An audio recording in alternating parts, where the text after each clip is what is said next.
Sheikh, how are you? Yeah, I'm good, Robert. So today you are here for the past podcast and we would be asking you some questions. Yes. So let's start with the first question. Your Majesty, after inheriting an empire from Babur, you face multiple threats from internal rivals and external forces. Looking back, do you think your initial approach to governance contributed to your early struggles? Yes, when I came to the throne in 1530, I inherited a vast and fragile empire from my father Babur, and the realm was marked by the internal dissent and the external threats, notably from the Sultan Bahadur of the Gujarat and the Sher Shah Suri in Bihar. I divided the empire among my brothers in attempt to the consolidate power, but this was in accordance with the Termid tradition. But this decision involuntarily planted the seeds of the rivalry and the weekend central authority. Initially, I shifted of the military campaigns, annexation of the Gujarat away from the need of administrative consolidation. Through well meant these choice helped to create early challenges and the instability in my region. Thank you. Your exile in Persia not only changed your fate but also influenced Mughal culture. How did Persian customs military strategy shape your vision when you claimed the throne? When I was exiled Persia for 15 years, I was kindly received by Shah Thampasp.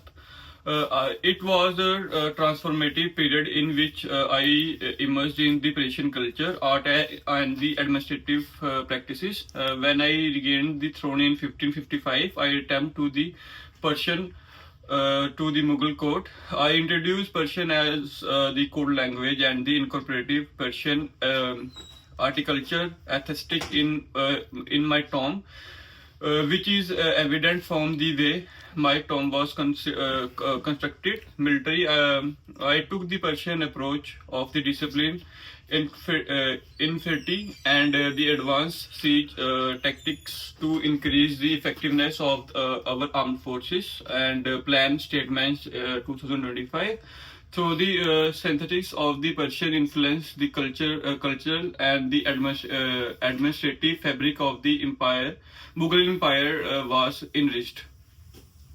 Despite Sher Shah Suri defeating you, his administrative reform later influenced the Mughal Empire. Did you recognize his governance as superior and did it impact your own policies? Yes, Sher Shah Suri was a formidable enemy, and the administrative astuteness was the commendable. He was visionary in terms of the governance, as introduced a centralized bureaucracy, revenue, and reform of and currency system in rupiah. And however, I agreed with his policies.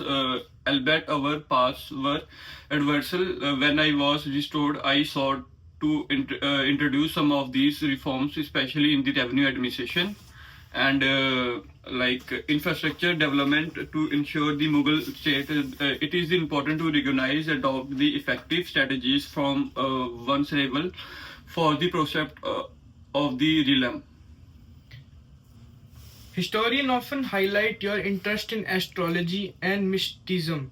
How did these beliefs influence your political decision and do you think they strengthened or weakened your rule? Yes, I was obsessed with the astrology and the magician for the simple reason that I wanted to know the divine will and how they guide the judicious governance. And I refer astrologers often to find suspicious timing for major events and the military campaigns. For some, his might be a weakness to rely on, but I saw the elegant of these actions with the celestial harmony. Yet I would concede that the overemphasis on the on such constellations might have the resulted in the slowing down of the decision making. It was important to balance spiritual insight with the parametric governance, and while my beliefs brought personal solace, and they could from time to time stand in the way of immediacy needed in the statement. Your sudden death left the empire in young Akbar's hand.